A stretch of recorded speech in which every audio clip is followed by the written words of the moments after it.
So the first thing, step number one, is clay leca balls on the bottom, about an inch thick. And the reason for that is to, any of the extra water that will drain down in there will not rot your substrate, and that's why you have that down there. The second thing I did is I cut some weed barrier cloth to the exact same size of this tank, just to fit inside. And I put that down, and the reason for that is to keep your substrate from falling between the cracks of the leca balls and then getting down there with the water and rotting your substrate. Okay, my next step is to add some premium activated carbon right on top of that barrier. So my next step is to make your substrate. So your substrate is called an ABG mix, and it stands for Atlanta Botanical Gardens because that's where it originated.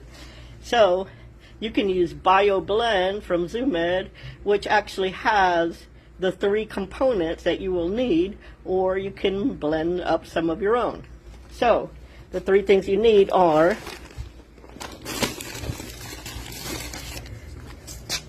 ripped bark, the second ingredient, some kind of soil mix like reptis soil, and the final ingredient is sphagnum moss. This is a ZooMed New Zealand sphagnum moss. So the reason for the 3 components is the chips are for aeration so that your soil doesn't compact down. You don't want it to compact and make a brick. You want it to stay fluffy and let it drain easily, and the roots can grow through it easily. You don't. Okay, as I put in my substrate, notice that I kind of sloped it. I made a slope where the back is thicker and slopes upwards, and the front is a thinner layer and slopes down. That gives it a good slope so that you can see the forest floor all the way along the tank. Notice how the back of it is way thicker, the substrate is way thicker in the back than in the front. And in actuality, one corner goes up higher than the other ones, and sometimes I do that and put a focal plant right up near that corner.